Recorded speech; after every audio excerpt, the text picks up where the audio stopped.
176. That's a very long time. I just wanted to start off by saying it's been a very long time since we've been right here on Greenmount and 33rd Street, so it's real kind of weird. But again, I wanted to start off by reading a little poem that I just made up in my car while I was waiting um, to come. And it's only 2 seconds to go into my speech, so I'm gonna start. Something about the month of July that America still feels our fate and makes African Americans cry. When I think of Sonia Massey and Sandra Bland, Alton Sterling, and my big brother Tyrone West, one and all man, Philando Castro, and so many others, mothers and sisters, fathers and brothers, they say history repeats itself and everyone has to tell. I'm sorry, they say history repeats itself and everyone has a story to tell. I give my prayers and condolences to the family of Dolan Wells. With that being said, I want to talk about how America loves to hate us. And that's what I want to talk about tonight. So it's just so much going on. And the reason why I said the month of July is every year, the month of July, our blood feels real bad. I'm talking about it feels all the time. It don't have to be July. But something about the month of July. And then I think about the 4th of July, where America comes together to celebrate. Like to celebrate what? All of our bloodshed, to celebrate what? And like this real, and when I think about that young man, Nolan Wells, who literally was with three Caucasians, he was the fourth one. And you think about July the 4th, everything to me has a meaning with numbers, time, everything is immaculate. He was an inspiring football player. And the first thing you know what they're going to say, and I didn't even hear the rest, and I don't even care to hear the rest, but the first thing they're going to say, oh, he drowned, he committed suicide. Foolishness. And then to know, and I haven't gotten too many details because every time I see the internet, it upsets my heart because it's always all these horrible atrocities on black and brown folks, and I'm sick and tired of being sick and tired. It's disgusting, and as if my family did not go through enough, we can't even just come together just for good times without just having to just lost my aunt. May she rest in heaven, and it's just sad to be praying for another one of Tyrone West's loved ones to be pretty much stolen the chance to see any type of accountability that I haven't even seen. And here it is, literally, and the next week or two, we're going to come up on the 13th commemoration of when my unarmed brother was brutally executed by up to 20 men and women armed, all men and women, and nobody has been held accountable. And it's disgusting. And the fact that literally, as I think about Sandra Bland when she was murdered in the month of July, and then I also think about Sonia Massey. Sonia Massey was killed on July the 6th, 2 years ago. Literally, a black woman of a small stature come to her door greeting her killer by saying, I hope you don't hurt me. God bless you, saying love is no threat at all. And for this animal to take this queen life for no other reason but they hate us. They love to hate us. And it is so disgusting. Like, and it's just like, I feel like right now, what's happening in America everywhere is they are trying to build the fire of some type of race war. But what you gotta realize is everybody don't hate us. Like that's y'all. Like we and then I saw the saddest thing when I saw this black, young, beautiful queen on the train in DC, y'all, with all these racist pigs with masks on, cowards, racist, like sitting there, and she's the only one. And I mean, that was disgusting. It was like she was in a horror movie, right there in our face. And then they want us to celebrate something where though they boldly letting us know up in their face with the neo-Nazi signs on, taking it over. Like what? And we have not woke up yet. At what point are we going to wake up and stand together? One fight, one cause, one purpose. Because guess what? Nobody's coming to save us. And as we also mourn the loss of my aunt, we also mourn the loss of her best friend, Annie Chambers. May she rest in peace. She literally died 24 hours before my aunt passed away. And Miss Annie Chambers was boots on the ground, all in the community, and her voice would always be heard. And I'm sorry I couldn't make it to that today, but big shout out to the West Wednesday Coalition. I love you guys. They came out, they represented, and everything. So glad of that. So when I can't personally show up because I had to work, unfortunately, but thank God some of my beautiful family members can show up and just show love and stand in solidarity. So, but it's just heart wrenching to lose anyone. And then it's real sad, devastating when you lose someone to unaliving, murder.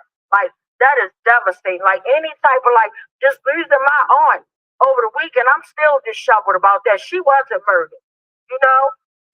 But the fact that when murder occurs, that's a whole nother beast of sadness, disappointment, everything. And the fact that what's going on right now, and we ain't even gotta go out the state. We can sit right here in Baltimore. The way we gotta split sad list up of police brutality is disgusting, y'all. That's somebody's family. Even though we sat up there and we read it off a list, that's somebody's family. And to know that the pigs just killed somebody in our city right here on Sunday, and they always have all this foolishness. Oh, he has a great carjack. He had a BB gun. Get out of here. Get out of here, y'all, with this foolishness. It is sad and disgusting, but we're never going to stop fighting for accountability. We're never going to stop showing up and standing out. Like right now, we'd rather be with our families home doing what we want to do, but this is something that we're forced to do. And while we're forced to do it, we definitely enjoy having our boots on yard neck because we're not going nowhere. We're not going nowhere. The fight continues. We're going to keep on fighting, y'all, until we get accountability. But it's so sad and disgusting to me that it has been going on 13 years and still no accountability. And literally to know that my brother Tyrone, his baby granddaughter, literally, he didn't even get a chance to meet her. Because at the time when he was executed, his daughter was pregnant. But his baby, I'm sorry, it is his granddaughter's birthday. She turned 13 years old today. Like, that is disgusting. Like, she missed the whole 13 years of getting to know her grandfather. He would have spoiled her riding and the rest of his grandkids. That's not his only grandchild, but I'm talking in particular about her because today is her birthday. And it's just sad that when our loved ones are snatched, and then I think, like I said, about Sandra Bland. It's on Sandra Bland, and it's just too many names. Sandra Bland and I'm sorry, I gotta get it together because it's so overwhelming. But when I think about Sonia Massey and Sandra Bland, Sonia Massey was a mother. She had children. She had children and everything. You know what I'm saying? So the fact that graduation times, her kids are graduating from college, she can no longer be here to support her family. It's disgusting as life continues to go on and on, but we have to go on and pay our debts to society while we mourn. I have not had a chance to mourn the death of my brother, and it's been 13 years, y'all. 13 years of build up, holding and mourn. Y'all don't know how that feels. Because I'm not going to mourn until there's a killer cop in the cell block. Then that's when I'll start the process in the mourning and things of that nature. And there will never be closure. Because if you can't bring our loved ones back to me, that is closure. So that would never happen for me. But a sense of holding someone accountable, that would be the day I will hit the ground crying, and then I can go through the process of knowing what it feels like to mourn the loss of someone. Because I can't, it's too much. Because I feel like if I stop and I mourn, I might be too weak to literally put my mind and wrap my mind around everything that's happening. It's too much. How many more people got to get executed? How many more people got to get violated? Because at the end of the day, it's not just the people that die. It's survivors out here. Survivors that literally and that can't even be in their house with their family, the safest place, and you got killer cops running up in there brutalizing them. And then for them to have to survive do something horrific like that and then feel like, well, my life, isn't that affected because I didn't pass away. No, everybody's affected. Right? I think about Abdul Salam, you know, he was almost killed. And the only thing he worried about was his son. His son. And then what kind of message is that for his son? Now his son is a teenager now, and then I'm quite sure he'll be getting ready to start driving, getting his license, moving on to adulthood. How is that going to make him feel about if he's ever pulled over? Is the mayor going to feel like, oh my God, is this police going to take my life? Are they going to beat me up like they did my dad when I was at the young, tender age of 3? Like, that is disgusting, y'all. And I'm tired of talking about it. My thing is, when are we going to do something about it? Like, literally. And I've always been peaceful, and I'm always going to be peaceful. Because I always say, live to love to live. And I don't ever want that message to be lost, no matter how angry or frustrated I get about this dirty system, because it's the ugly capitalist system that does not care about any of us. It only cares about money, and it needs to be knocked down, demolished. Knocked down, demolished. That's the only way I can put it. Because it's sick that animal's life is more than a human's life. A dollar bill is more than a human's life. If we let this capitalist system put it in their right, they don't care nothing about us. But our lives matter. It may not matter to the ones that are executing us, killing us, and everything else. It's just hard to survive. Let's just talk about survival real quick. As I talk about how America loves to hate us, it is so hard for the average person just to go through one day of survival. With everything being rocket sky high from the BG&E to every bill, just the gas to put in your car, everything is just out of control, and we're trying to just move through it and act like we're not affected. We are affected. I'm affected. Like, I don't know about y'all, but I can speak for myself. I'm affected by so much of foolishness that I see that is happening right now, and people are sat by as if this stuff is normal. The stuff that we see that's happening now, this is not normal. The stuff that is put on the internet for us to see and be exposed to. And I beg y'all, please don't let y'all babies see that foolishness, because they would think that it's okay for somebody to be executed on on video, and that's fine. It's not. Our lives is not a game. Like, it's sick and disgusting. And I saw the most horrific thing when I went on the internet. I saw a young black brother, and I don't know, it was a teenager, and I don't know what city or state, but it was horrible. He literally went to return a 64-year-old Caucasian man wallet. And he was on the Rain Cam app, and he had opened up the wallet to show the guy the money. The man ain't asked no questions and shot him through the door, execute him. They love to hate us. Like, how do you love to hate somebody? It's a passion for them to hate us. And that is so disgusting, y'all. So I can go on and on all night, but I'm not. But I just want to say that it feels good to be back out here on Greenmount, boots on the ground, but it's just too much happening right now. And I don't take our lives serious. I don't take our life that serious. I take our lives very serious.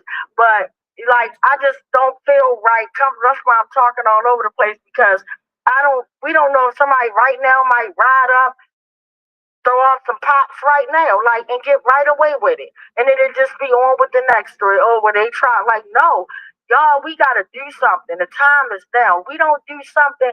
We are those frogs that I say that are in that pot, adjusting to our demise. Adjusting to our demise. And if you don't know the pot theory and the frogs, if you put frogs in hot water, as it's scalding hot, they're going to hop out. They're not going to stick around. They're going to straight hop out. But if you put those frogs in that water and you slowly turn that temperature up, they will stay there and die. And that's what we're doing. We're staying in our demise and just taking every day as it comes. I'm not with it. It's just too much of foolishness and so much of hate out here. That's why we got a whole lot of love to give. Like, live every day and just love it. Because, like, when I went rush into the emergency room for my auntie. That took me all the way back. I'm not wasting my time on people no more. Like if we cool, we cool. But if we not, we not. I'm not wasting no energy. I'm not reaching back. I'm not doing none of that. Life is too short. It could be gone. This gift could be gone in a blink of an eye. And right now, America don't care nothing about us, and they would love to take our life in a blink of an eye. So at the end of the day, while we doing foolishness, showing each other on a horrible negative light, like, and I don't even want to say what I saw where it was, and y'all know who I'm talking about. But the guy that everybody's talking about, I'm not gonna say his name, but he literally snatched his wife's phone, her cell phone, and she went off making a whole thing. They arrested him. We don't need to see that type of foolishness. While we watching that being distracted, somebody is being killed because they hate us right now for no reason. All these unsolved murders and all this stuff, y'all better look into them because everything that happened in the hood ain't us, y'all. Until they show me statistics where they arrest people and lock them up and got all the evidence, because guess what? They solve whatever cases that they want to solve with no problem. They can solve them easy. They solve what they want to solve. But then when there's other people they don't even want to solve, when it's a white serial killer like Everett Swartz that killed my cousin Tavon Anderson right here in Baltimore City, they hide him under Patrick Weller. They don't want to do none of that. We don't get the same type of accountability as nobody else. We get treated like trash. Meanwhile, while they rocking us to sleep, waiting on the next demise, I'm sick and tired of being tired. So again, I'm gonna tell y'all, nobody's coming to save us right now. While you watching this, be glad for one that you're able to watch this. But right now, while you're able to watch this, you need to think about what to do before it comes and knocks on your door, and then you won't know what to do because it will knock you off your feet when they tell you your loved one has been murdered by somebody that's supposed to serve and protect. And while they are not serving and protecting us at all, they are the ones protected while they're serving us death, demise, destruction, all this foolishness. And again, I say I feel sorry for the one or two good men and women in blue that take their job serious. I tell you, go get another job. It ain't even worth the stress. Because guess what? It's too many of them that ain't gonna clean up and walk the blue line like you. They're gonna do the blue line, all right, the blue wall of silence. So, and if you are part of the blue wall of silence and you see somebody getting brutalized, then you're a part of it. Then you're a part of it. If you don't say something and step up, you are a part of it. Period. So with that being said, I'm gonna open up the mic to see if anybody else want to add to, say anything. I'm opening up the mic, and I knew Uncle Bill said he wanted to say something. I'm quite sure Dina want to say something. Oh well, Uncle Bill, mic check. Mic check.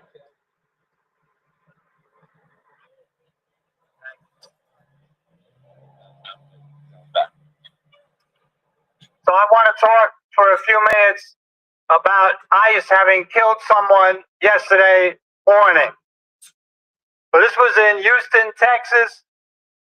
The gentleman's name whose life was stolen was Lorenzo. I'm not quite sure how to pronounce his last name. I think it's Araujo. And he was in a car driving to work with a few co-workers. ICE claimed, as they have in quite a few cases, that he used the car as a weapon to try and run them over. His son, Ronaldo, said about his dad, he was, quote, a hardworking man who was trying to obtain his work permit the right way to provide for his family. Now, at this point, about 20 people have been shot in their cars by ICE. And we should keep in mind, as most of us here are well aware, anti-immigrant racism is all lies. The two main lies are about crime and the economy. Lie number one says that immigrants are causing rapes and burglaries and this, that, and the other. But the truth is, the statistical truth, which is indisputed, the truth is that the crime rate among immigrants is significantly lower than the general crime rate in the United States. The other part about the economy, they say that immigrants take a lot of benefits and they don't contribute. That's also a very big lie. The fact of the matter is that immigrants contribute to Social Security and taxes and so on far more than they're able to get in benefits. In fact, most immigrants are quite young. And so for those of us like me who are older and on Social Security, we're very lucky to have young immigrants who are working and contributing to Social Security, because that system would fail a lot sooner were it not for the immigrants. So that's the truth about the economy. Now, this type of intensified racism is a key component of fascism. And the U.S. ruling class, the 1%, the very wealthy that own businesses and banks, they need racism to forcefully discipline us as they gear up for even bigger wars to protect their international profits, because around the world they pay much lower wages and make a higher profit rate. And that's very important to them. For example, as World War I was getting started, if you spoke out against the war, they sent the Ku Klux Klan to knock on your door to intimidate you, that you should go ahead and get drafted and fight for the U.S. ruling class. And we're seeing that same kind of development today. And we have to support our immigrant sisters and brothers. I want to say a word about my experience as a teenager during the Vietnam War. The Vietnam War was about a small, teeny part of the U.S. imperialist empire. Very small part. But it was very profitable. So a company like Motorola would go there to Vietnam and make television sets, and the puppet governments that the U.S. put in power, they established a maximum wage, not a minimum wage, a maximum wage. Guess what it was? $1.60 a day. So Motorola could make their TV sets very inexpensively, sell them around the world at their normal price, and make a much higher profit rate than producing those TV sets here. That's the kind of thing that war was about.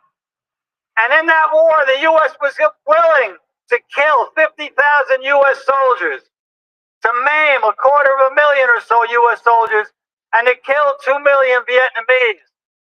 So here's what I learned. I learned if we want a world without rich and poor, if we want to take that wealth and power from the U.S. ruling class, it's a mistaken idea, and this is my view as a communist. This is not a West Wednesday point of view, but it's my view, the conclusion I came to from that period of my life, that it's totally unrealistic to think that we're going to be able to take that wealth and power and they're going to let us do it peacefully. And I believe, therefore, that there has to be a revolution, that the system we need is a sisterly, brotherly system where we don't exploit anyone. We establish a very thoroughgoing equality. We put an end to racism, sexism, homophobia, exploitation of the working class. And in my book, the name for that is Communism. For those that haven't read it, we hope you get a copy of our newspaper challenge and read it. So it's a pleasure and an honor to be here for West Wednesday. It's a wonderful group. Keep up the good work. Mic check. Mic check. Mic check. Yeah, so that was powerful, Uncle Bill. Appreciate you. But again, it is real. My family today, your family tomorrow. It could be anybody's family. Right now, when it happens in our community, it is our family. When anyone is affected by community violence and police brutality, it is our family. We take it to the heart. I don't believe in that foolishness where they say black on black crime. I hate when they say that, because Asians kill Asians. That's not Asian or Asian crime. Caucasians kill Caucasians. That's not Caucasian or Caucasian crime. Why is it black on black crime? Who started that foolishness? That saying, and we so busy defending to it, and then I definitely hate when I see a black African American say that, oh, we need to stop killing each other. Like, no. Like other races commit crimes. If you need to stop committing crimes, you need to stop committing crimes in all races at the end of the day. But again, I just want to say my heart goes out to all the families that are going through something right now, whether it's through police brutality, community violence, or just everyday struggles in life, just trying to survive out here, just trying to have a decent job, go to work, take care of your family. Y'all just got to be safe out here in these streets, because it's real. So I'm going to open up the mic to see if anybody want to say something real quick before we go to the sad list. Mic check. Mic check. All right, first of all, my comrade Bill stole my thunder. I wanted to put on blast again the terror that goes hand in hand with anti-immigrant violence and police violence. So yeah, say his name, Lorenzo Araujo. I am tired, just like Tawanda said. I got my glasses off. That's the first sign. I also feel the sentiment of being mindful of what we have our children exposed to under the system that feeds off of the most extreme, disgusting aspects of humanity, which is not the totality of humanity. It's a very small, despicable view of what human beings are and can be.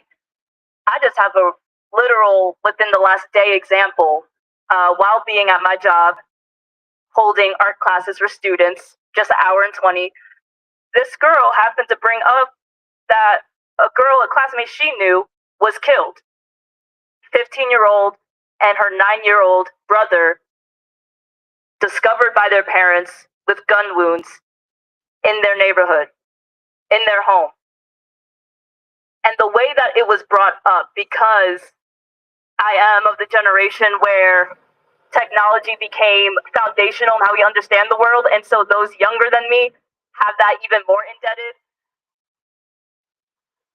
I didn't even know how to internalize that when I'm already in the mind frame of trying to cultivate a space that encourages humanity, and she's literally expressing a personal aspect of someone she knew having their humanity taken away. And not finding out in person, not finding out from the family, not hearing about it in the space of other students.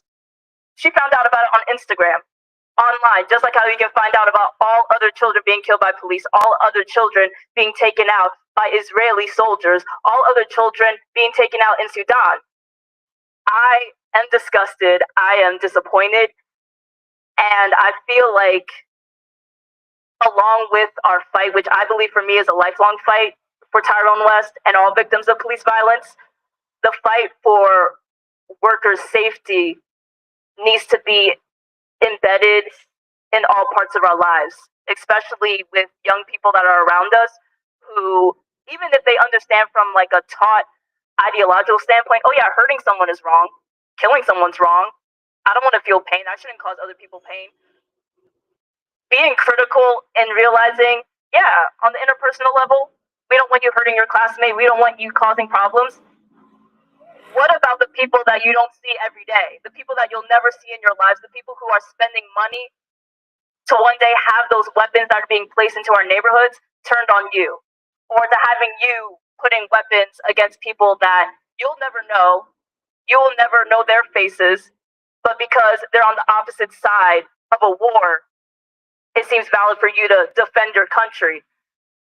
I also see the irony in what I saw while being at the Inner Harbor, at the intersection of Calvert and Pratt Street, the four-way intersection, having three of them colored for 4th of July, you know, red, white, and blue, and then one strip that was black, red, and green for Juneteenth.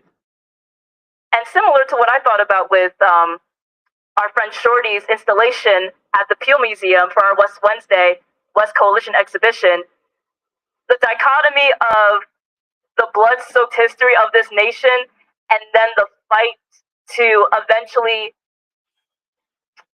lessen the severity of Black terror through Juneteenth, through acknowledging, hey, that dude Lincoln declared slaves should be off this plantation now, but transferred to a metallic plantation. Seeing that in real time in 2026 in my city that is ridden with the dichotomy of U.S. terror, it was quite a thing to see. I had to take a picture of it because you can't make this stuff up. It is very performative, but it also reflects the reality of what we have, of a nation that wants to celebrate a mythos while also disregarding the reality that has led to this mythos of the American dream of red, white, and blue. We are all proud. We can all come together. We can all root for the USA and FIFA. Hurrah! And then you still have people who are Mexican, who are Filipino, who are Black, who have grown up here or have lived decades here being taken out because they don't fit the bill of that mythos. That's something that just within the last 24 hours has been going on in my mind as something that on the ground level in all forms, we have to attack. Just like they're going to attack us through history books, they're going to attack us through the media, they're going to attack us with our minds and what we think is normal. We have to attack them, call out their bullshit, because that's what it always has been, that's what it always will be.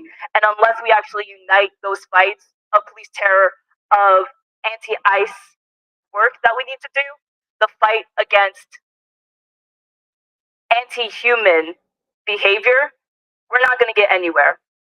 So I want to echo as well, as a lifelong communist, it's going to have to take a workers' rebellion. It's going to have to take many.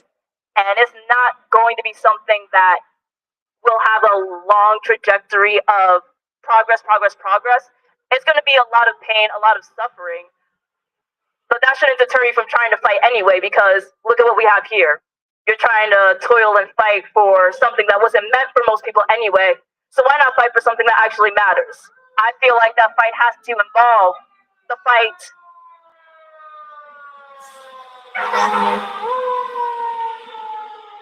that we're witnessing every day, and then the future fights that we're going to see in 30 years. Because trust me, they're going to find new ways to distract us and new ways to weaken us. So each time they do that, we have to come back harder. Mic check. Mic check. That was real good, Kalia. Thank you so much for sharing. Brian, you want to say something? Mic check. Mic check.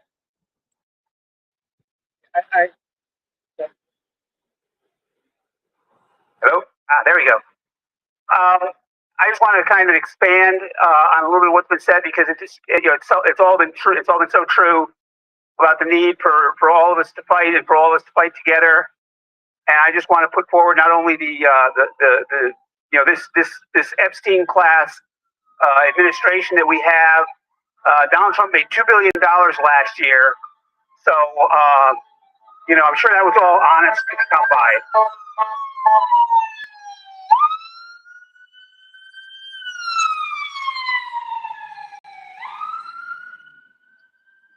But regardless of that, this is the class that wants us divided, and they keep finding, as Kalia said, new ways to divide us. And I just want to lift up the struggle and the pain that's going on in the trans community right now. These people are being, this is essentially the road to genocide. Charlie Kirk, the saint of the right, declared at one point that we needed to rid America of transgenderism, which can only mean ridding America of transgender people.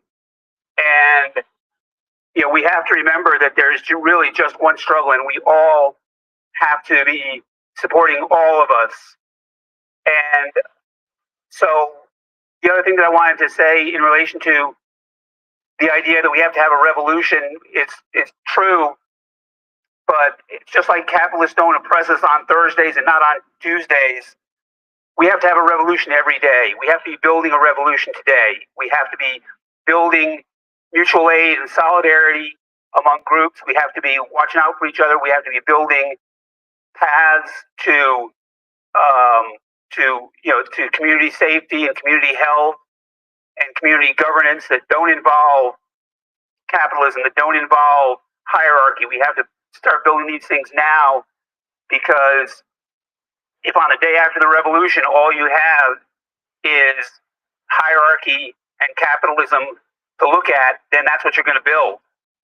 And we have to have things that we can point to on the ground and say, no, this is how we do it. And so we need to be doing those things today, and West Wednesday is part of that. But we all need to be working in the area of mutual aid, because that's a key. That's going to be a keystone of the revolution. And so, thank you.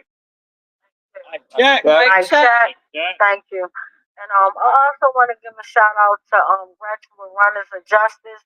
They're going to be doing another amazing run in honor of my brother on July the 18th.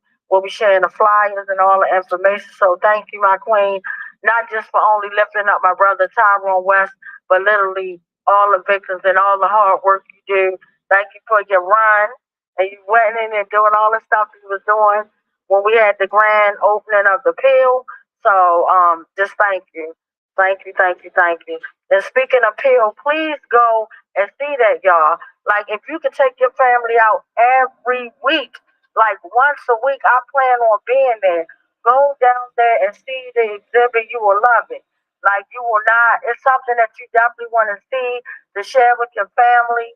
This is like a part of history. You can teach them and, educate them on these are real people. This is like these are people, victims that life was stolen, that were interrupted, like, and snatched away from their dreams, and snatched away from their family. So please go out and see that. Also, tune in on Friday. I'm going to be on. Is that what's the WYPR? What? 88.1. 88.1. So I'm going to say 88.9. They had them on the wrong channel. 88.1. 88.1. We're going to be interviewed with my beautiful queen, Jill P. Carter, and definitely my queen who definitely wrote this documentary, Alyssa Figueroa. So we're going to be on there with her being interviewed live at 2:30. So tune in to 88.1 on this Friday, y'all. So there's a lot of stuff happening. I know I came on here heavy with a lot of sad things, but it's still life is life, and it is still a lot to enjoy. And I want to tell y'all, please enjoy every moment you get. Because remember, this is a day that we never seen before. And unfortunately, this is a day that we will never, ever see again. So make every day count. Make it be the best. Be there for someone. Always show integrity, show love, show respect. Because the world has enough of hate. That's why I wanted to talk about the hate against us. The world has enough of hate in it. So at this time, I just ask y'all just to spread love. And if you can't say something nice, don't say nothing at all. So with that being said, if anybody wants to say anything, might check. This our exhibit at the PO is on the 3rd floor, and in every room that's up there, there's something to see. Their hours are Thursday and Friday, 3 p.m. to 7 p.m., and Saturday and Sunday, 10 a.m. to 4 p.m. And they're closed Monday through Wednesday. Just so you know, like, don't try and go there at the beginning of the week. They're only open Thursday through Sunday. But again, Thursday and Friday, 3 p.m. to 7 p.m., Saturday and Sunday, 10 a.m. to 4 p.m. Thank you. And 3rd floor, that's the most important. And it's free. Thank you. And and it definitely is free. It ain't nothing you gotta pay for. And let me tell y'all, the air conditioner is jumping in there. So if you need a place just to cool off while you're in the streets of Baltimore, down by City Hall, downtown, come in there. See the exhibits, the 3rd floor. The 3rd floor. And it definitely feels good. We like the day we had a nice little cool chill day, but this heat be heating. Like, you have to have on oven mitts just to drive your car, to touch the car door. It's real. Like, this the hottest summer I ever felt. I don't know who asked for a hot girl summer, but skip it past me. I ain't with it. But with that being said, I'm gonna say the statement, and then we're gonna go on to our very long sad list, unfortunately. And again, Khalil, thank you for bringing up the babies that were just unalived in their own home. That is so sad, heavy, disgusting. Like, that's real disgusting. That's all I gotta say about that. So with that being said, it is the mission of the West Coalition not to just fight for accountability for my big brother Tyrone West, but literally for all the victims of police brutality and murder. We believe in mediation because we believe that if you can sit down together at the table and come to any type of agreement, or even if you agree to disagree, at least everyone is safe. We believe in, just loving on each other because, again, this world has enough of hate. Love is showing up when your friends can't show up. Love was the day when the West Coalition took their time out their busy day. They worked too. They got lives too. But they took the time to go show Miss Annie Chambers love. Love is being out here in this space. Love is you tuning in, watching us. You could be watching anything, but to just be tuned in, that is love. So spread love. And unfortunately, the names that we get are on a local and national level. So we don't have any information, no details surrounding what happened to the victims. All we're here to do is not exploit nobody, but lift them up as human beings because they are like Brian always elegantly says there are people that have a family that are tied into communities and that someone loves them. Remember, we're more than hashtags and body bags. We're more than being 6 feet in the dirt and pictures and buttons on T-shirts. Our lives matter. It may not matter to the ones that are taking us out, but it matters to the families that you leave behind.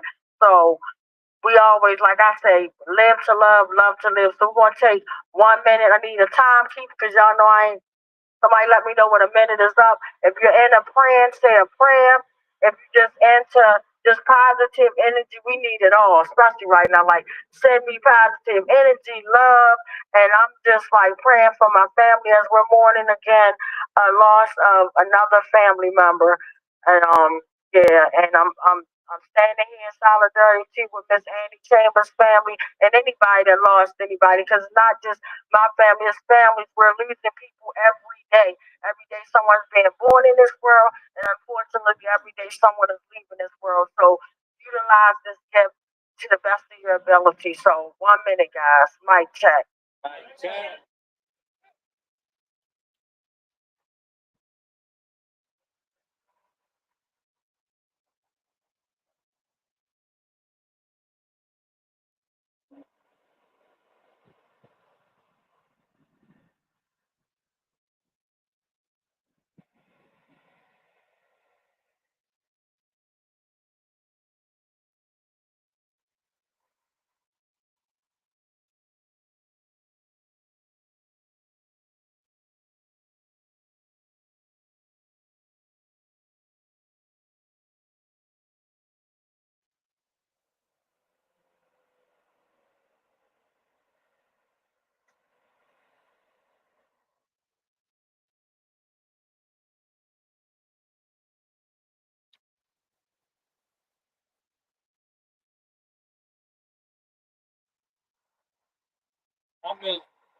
Like Governor said, that's the longest minute ever. But anyway, I'm gonna hand it over. I don't know which one. Brian's gonna go first, and then okay, yes.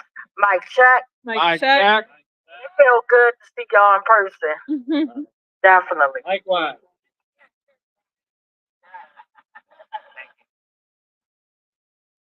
Okay. Yeah.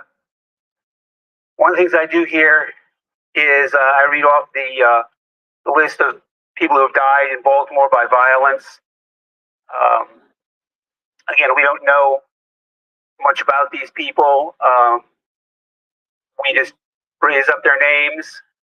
But what we do know is that they're people. They had full internal lives. They loved. They hungered. They saw beauty. They had friends. They had parents. They may have had coworkers. They may have had sons and daughters. People depended on them. People didn't like them very much, but they were people who lived in the world with us, and they've now been taken. And so I ask you to lift them up in solidarity with those who loved them, in solidarity with them, and in solidarity with the struggle to rid the world of this kind of violence. Khalid Hassani Carter.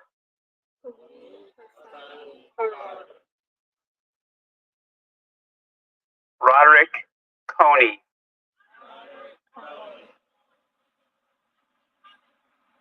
Christopher Barfield. Thank you. Yeah. And who was starting off? Mic check. Mic check. Okay, so I'm going to be the first person reading some names from our national list of folks who have been killed by the police. It's a long list tonight. It goes from, I'm going to wait until this car goes by. It starts on the 21st of June, ending on July 5th. That's a little over, given the numbers we have tonight, it's a little over 3 a day in this country that we know of. Same. So starting on June 21st, 2026 in Melissa, Texas, a male whose age is unknown and whose name was withheld by the police. Cell blocks for killer cops.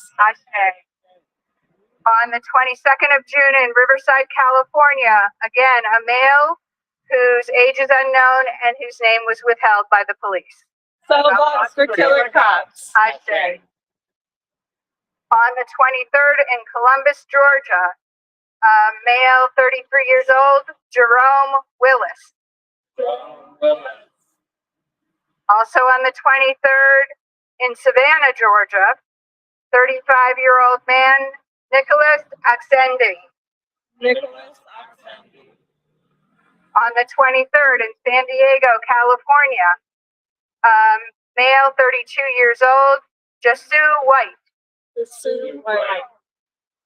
On the 23rd in Stanley, Virginia, 49-year-old female whose name was withheld by the police. Cell blocks for killer cops. Ashe. On the 24th in Wilmington, Delaware, a 19-year-old male, Kadir Skinner. Also on the 24th in Archie, Missouri, 55-year-old male, Russell Hyde. Also on the 24th in Pigeon Forge, Tennessee, 40-year-old male, Leroy Brooks. On the 25th in Evansville, Indiana, 24-year-old male, Caleb Weber. On the 25th in Detroit, Michigan, a male whose age is unknown and whose name was withheld by the police. Cell blocks for killer cops. Ashe. On the 25th in Watkinsville, Georgia, 43-year-old male, Michael Frohock. On the 25th in Chimeo, New Mexico, 60-year-old male, Derek Torres. Also on the 25th in Kneat, Ohio, 34-year-old male, Brandon Butt. And now I'm going to pass the next section of the list over to Dayon. Thank you. So this is my first time reading the names of people killed by police for West Wednesday. On June 26 in Texas, San Marcos, Texas, Thomas Hawkins, male, 25 years old. On June 26 in Tennessee, the town Knoxville, male, age 39, Andrew Henderlight. On June 26 in Broomfield, Colorado, male, unknown, name withheld by police. Cell blocks for killer cops. On June 26 in Logan, Utah, male, age 48, Roger Campbell.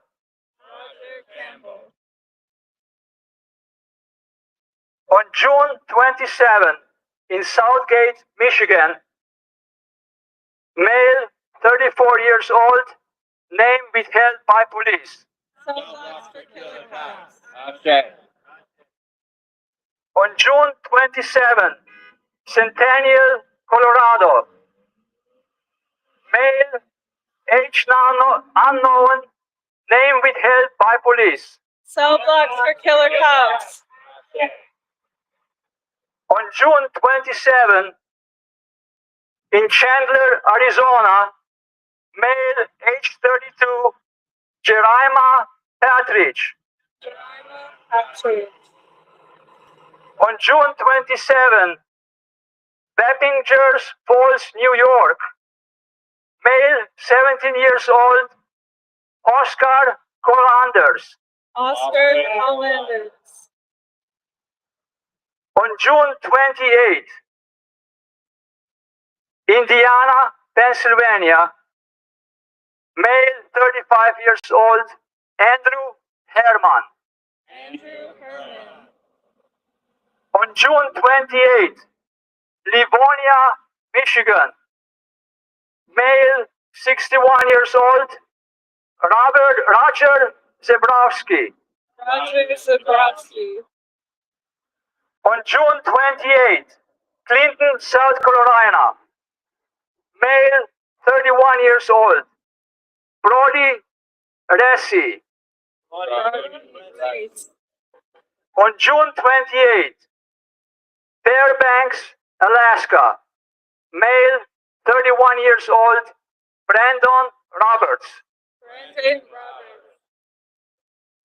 On June 28th, St. Petersburg, Florida, male, 37 years old, Cassie Sadlock. On June 29th, Hollywood, Florida, male, 27 years old, Napoleon Powell. On June 28th, Magnolia, Delaware, male, 37 years old, Christopher Glandon. I will pass the microphone to the next person now. Just for clarity, the last two he read were from the 29th of June. Continuing the 29th of June, in Grantville, Georgia, 64-year-old male, DeBray McDaniel. Also on the 29th, in Atmore, Alabama, a male unknown age, name withheld by police. Cell blocks for killer cops. On July 1st in Kansas City, Kansas, a 24-year-old male, Bruce Thomas. On the 2nd of July in Summerville, South Carolina, 35-year-old male, Ismail Clark. On the 2nd of July in Philadelphia, Pennsylvania, a male, unknown age, name withheld by police. Cell blocks for killer cops. Also on the 2nd of July in Tum, Washington, male, unknown age, name withheld by police. Cell blocks for killer cops. On the 3rd of July in Albuquerque, New Mexico, 41-year-old male, Stephen Griego. On the 3rd of July in Glendora, California, hold on. On the 3rd of July in Glendora, California, a male whose age and name are withheld by police. Cell blocks for killer cops. Also on the 3rd of July in Jackson, Tennessee, 37-year-old male, Jason Trevino. Also on the 3rd of July in Florence, Kentucky, 37-year-old male, Dustin Zink. On the 4th of July in Ottawa, Illinois, 49-year-old male, Jacob Williamson. On the 5th of July in Shreveport, Louisiana, a male whose age and name were withheld by police. Cell blocks for killer cops. Also on the 5th of July in Citrus Heights, California, a male whose age is unknown and name was withheld by police. Cell blocks for killer cops.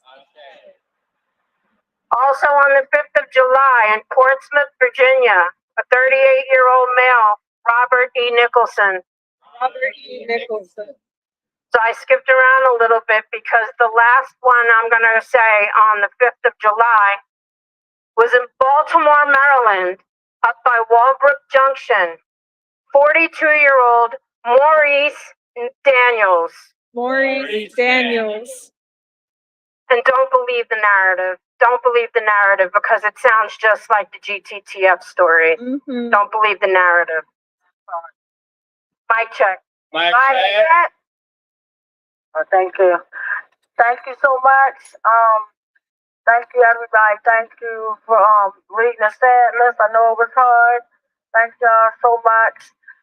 And again, thank y'all for tuning in. Remember, live to love to live. We love you all. And make sure you get down to the pill. Make sure you get down to the pill. Please get down there. Utilize the space. We have it all the way to the 26th. And we will be doing my brother's commemoration there on the 18th on a Saturday. So we'll be sharing more flyers and everything. Live to